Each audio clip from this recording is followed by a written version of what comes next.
We got to talk about old Timmy Walls because we got some bombshell news today, breaking news that is absolutely massive.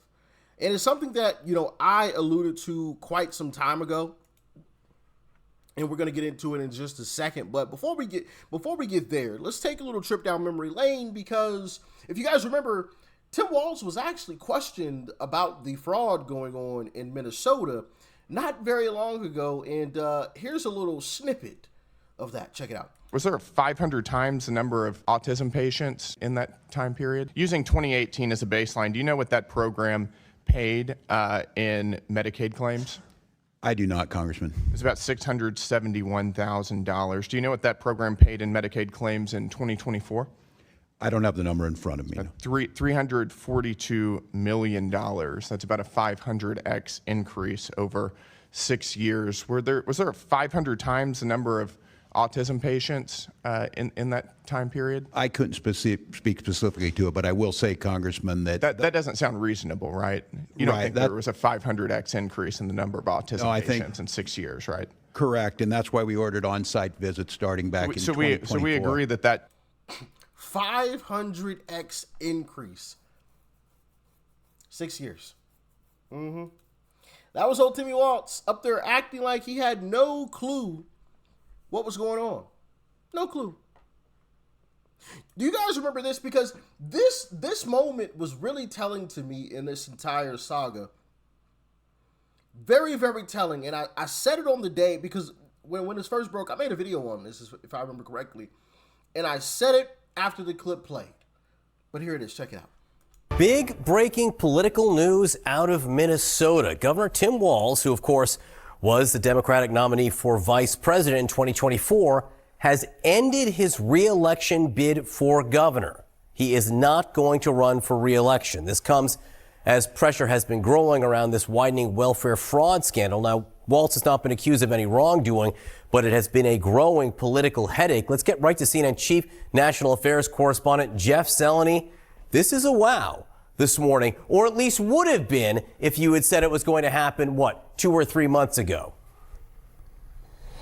That's right, John. Good morning. Even perhaps 2 or 3 weeks ago, the reality is Minnesota Governor Tim Walz had been insistent on running for a third term, which would have been unprecedented in and of itself. Minnesota has not elected a governor for 3 consecutive terms, but it is that deepening federal probe as well as this widening scandal. As you said, he is not implicated in this at all. This is actually somewhat old news in Minnesota. This has been going on for years and years.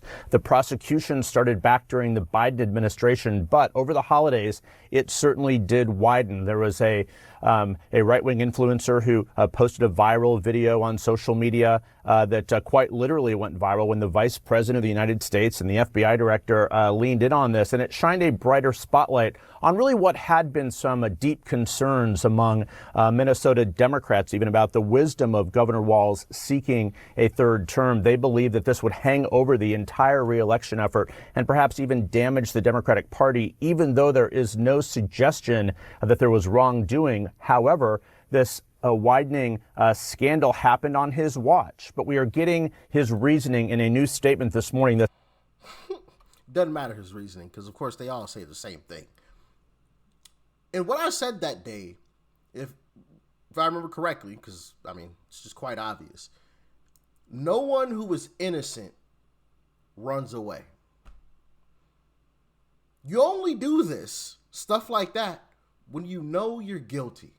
Oh yeah, I'm just gonna, fall back. I'm gonna, take this time to cherish time with my family and blah, blah, blah. You only give those kinds of speeches when you know you're guilty. Case in point, look at Uncle Trump. Out of all the courtrooms he was drugged through, his name being drugged through the mud on a daily basis, did he ever just throw his hands in the air and say, you know what? I'm just going to ride off into the sunset. I'm going to take this time to be with my family. Did he ever give one of those speeches? Because deep down, he knew he wasn't guilty, in my humble opinion.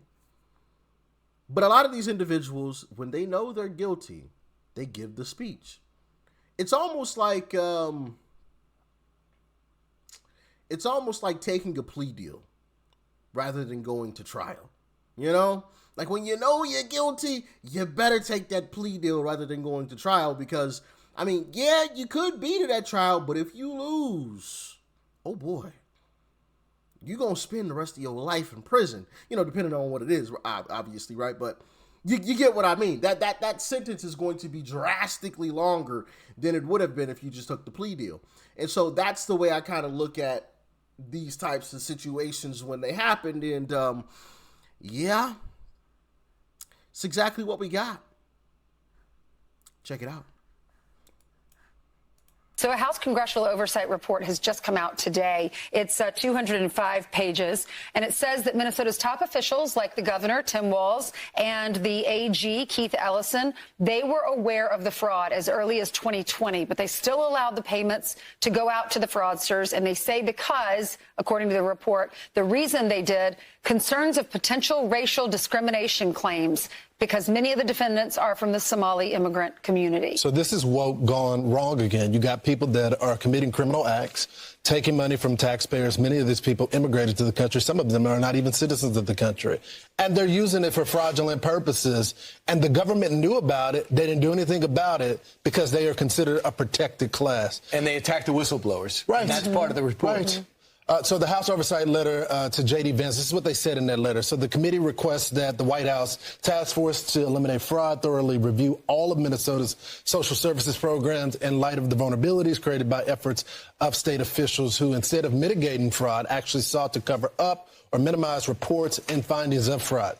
Specifically, the committee's investigation found that senior officials in Minnesota state government, including Governor Walz and Attorney General Ellison, were aware of widespread fraud in federally funded social service programs for years, possessed the legal and procedural authority to stop the payments and ban fraudulent providers, but repeatedly failed to act. As a result, potentially billions of American taxpayer dollars were paid to fraudulent actors. Yeah, they reportedly have $9 billion, they said, has been stolen on high-risk Medicaid spending, and $250 million from the nutritional program for children, let alone countless dollars for those who needed autism services.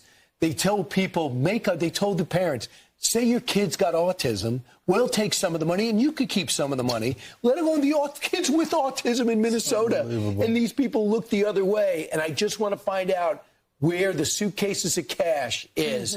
We got the pictures as you go through TSA. You exposed it, you popped it open. We've seen the footage. I hope that's included in the report. Yep. 30 different whistleblowers, and some are accusing Walz of retaliation. If the employees sounded the alarm, then he would retaliate, they say. So how... Boom. We got him. Yep. And I saw this from the start, right? Oversight Committee found it. I saw it from the jump. There's no way that this widespread fraud could be going on in your state and you have no clue about it. There's no way. It just isn't possible. And you guys remember, and I don't have the clip pulled up, but some of you may remember this, and I've mentioned it before. But there was a lady when all of this started, you know, when all of this was breaking in the Leering Center first got exposed. There was a lady from the state. I can't remember like what her exact job title was with the state, but if I remember correctly, it was a black lady, kind of lighter complected. And she got on camera and she said that the Leering Center was closed down and that's why there was nobody there or something like that. And then the Leering Center owner, like the next day or 2 days later, sometime after that, shortly after that, came out and said there was nobody there because they weren't open because they didn't open until 2 o'clock or something like that. And it's like, hold on, why would this person from the state make that definitive statement like that? She's lying. She's trying to cover up, and they did not communicate before he got on camera and said that. So now she's just gotten exposed. So I'm like, oh yeah, 100%.